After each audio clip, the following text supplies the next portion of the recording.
Marine Research and Preservation is New York State's only marine mammal and sea turtle rescue program. Its mission is to preserve and protect our marine environment through rescue, rehabilitation, research, and education. Animals that are rescued and rehabilitated by the foundation include dolphins, porpoises, seals, sea turtles, and whales. Long Island is lucky to be home to the Riverhead Foundation because it is the only rescue team that responds to stranded sea turtles and marine mammals in New York State. A major component of the Riverhead Foundation is research. Their research includes health assessment, population, rehabilitation techniques, and tracking released animals.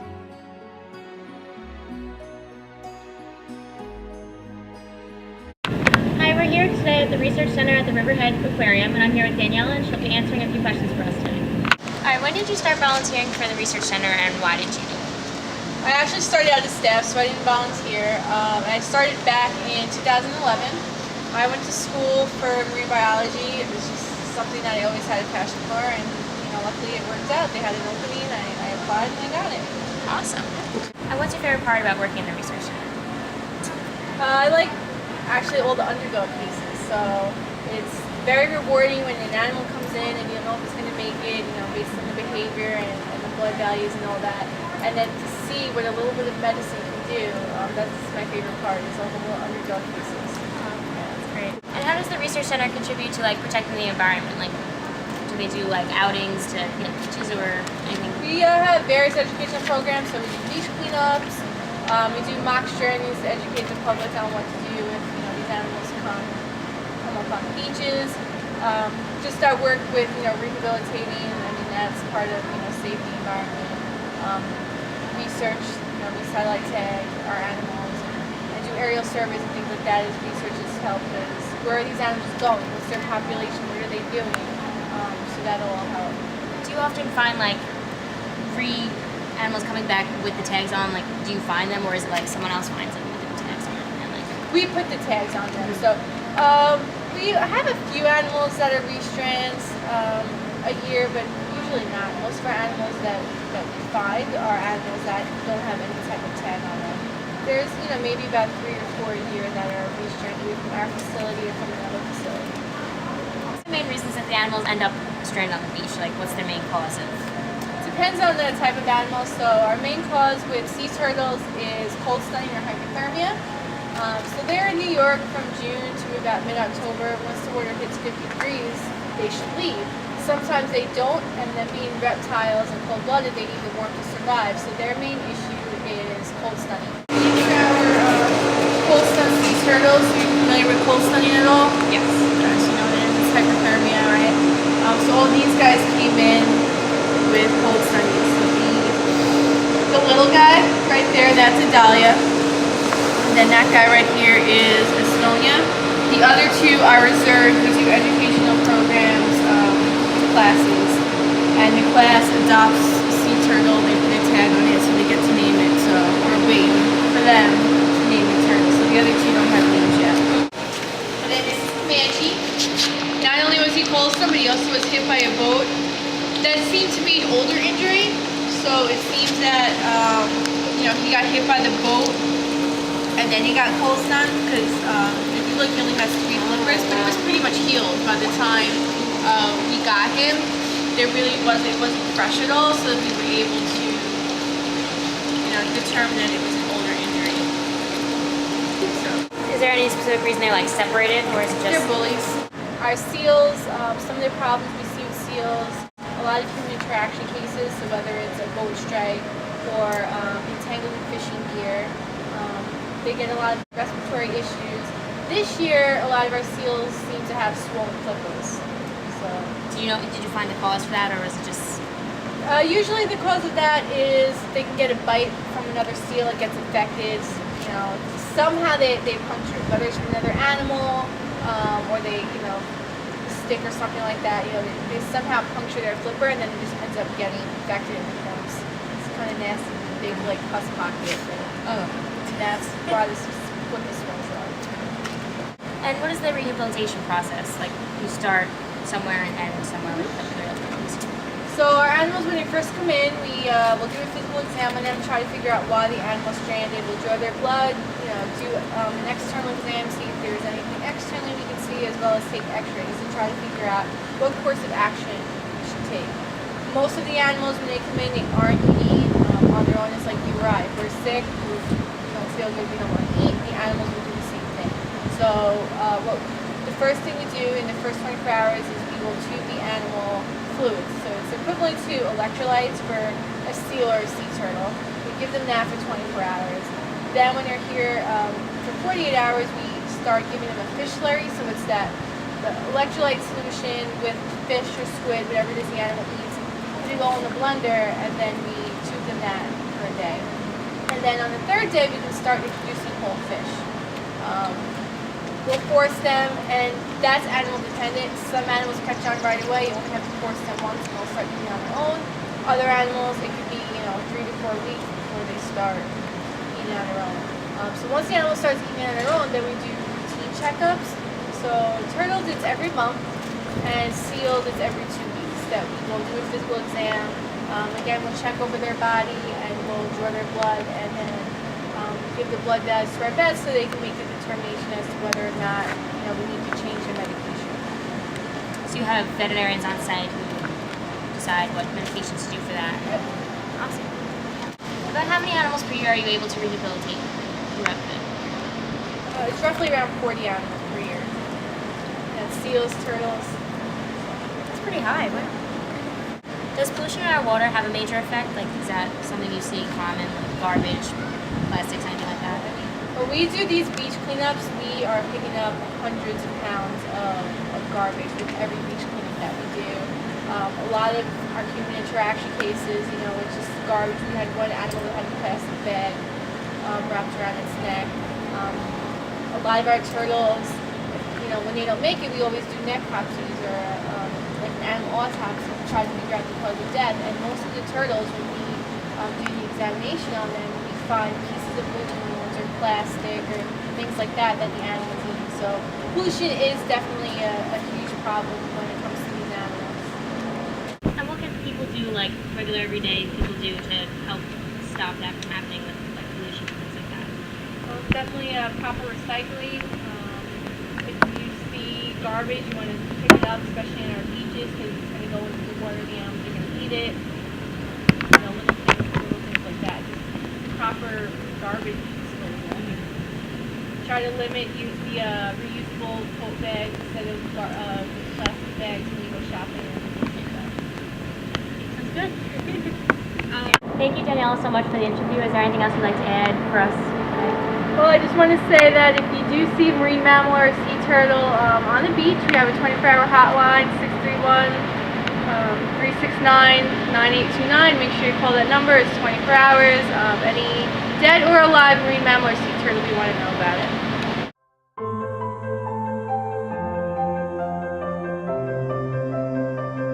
Hi, welcome to our release. My name is Alex. I'm one of the biologists with the Riverhead Foundation, and I want to thank you all for coming out on this gorgeous day to say goodbye to Stingray. Is this anyone's first time at a release? Awesome, a lot of newbies. I hope to see you guys again later on. We probably won't have another release until June, so keep an eye out on our Facebook, on our website, then come back and see us in June if you guys have a good time today, which I hope you will. Alright, so we will be releasing Stingray today. Stingray is a male gray seal pup. He was rescued back at the end of February, on February 28th from Wainscott, New York, just southeast. Stingray came in, he was lethargic and kind of unresponsive on the beach, and he also had a really swollen hind flipper. So we brought him back to the foundation where we do a full physical on the animals. So we bring them in, we take their weight, we take a bunch of measurements, we draw blood on them, and so we noticed that he had that, really swollen hind flipper and also some oral ulcers. So what we did was we put Stingray on some antibiotics. You'll also notice when you guys see Stingray out, he does still have a little bit of a scar. That swollen flipper did kind of open up, and we were draining that fluid from the flipper. So we did have an open wound for a while, but it's healing up really nicely. So you'll see that the coloration is actually pretty pink. That means that the wound is healing. So we see a lot of seals on the beach sometimes with open wounds. And when we go out and do our assessments, what we're kind of looking for is whether the wound's been like infected or if it's healing, which is that nice pink color. So you'll see that on his right hind flipper. But he's been okay to be released by our vets. So he's already and set to go.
One of the sea turtles at the research center right now is Chestnut.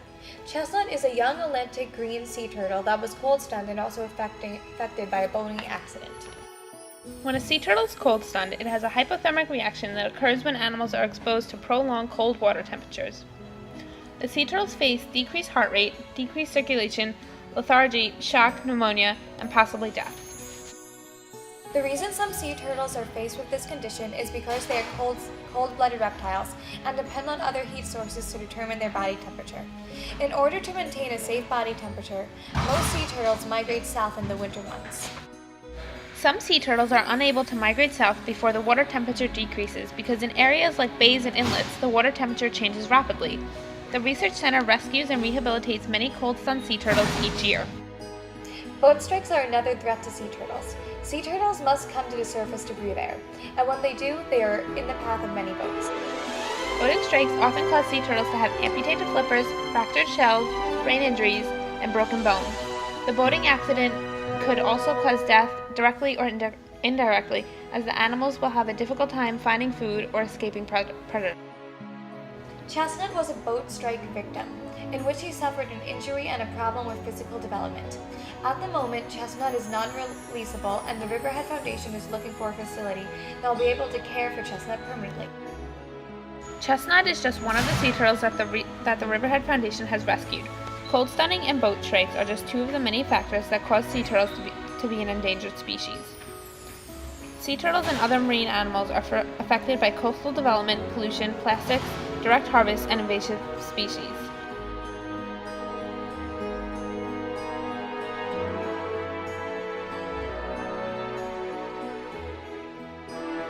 Mangrove swamps like the one behind me are very important important to many marine organisms because they provide important habitats for the organisms to live. Coastal developments are endangering the mangrove swamps around the world. What we're seeing here is an algae bloom, which can happen when too much nitrogen or phosphorus runs into the water from agriculture. And when the algae dies, the bacteria in the water will decay the algae and use up the dissolved oxygen. Without dissolved oxygen, the other fish living in the environment will not be able to breathe and will soon die. And that creates a loss of biodiversity for the marshlands.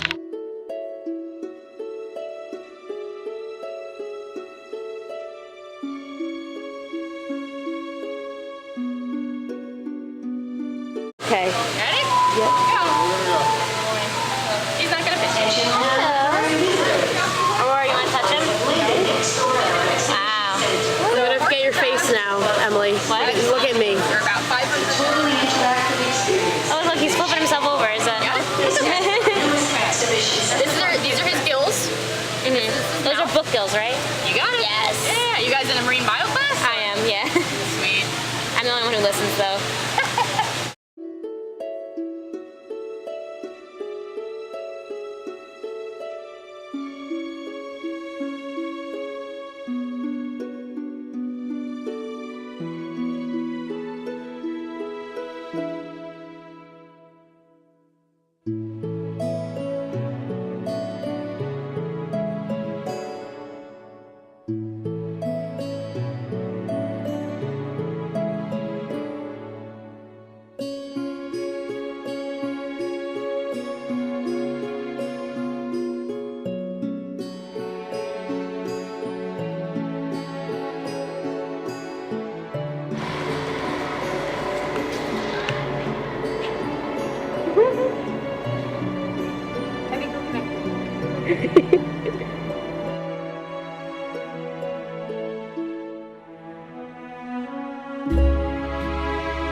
Sea turtles, dolphins, and whales. Crikey, it's a big one. Any chance we'll be able Crikey, it's a big one. Crikey, it's a big one. Crikey, it's a big one. Are you excited? I'm so excited.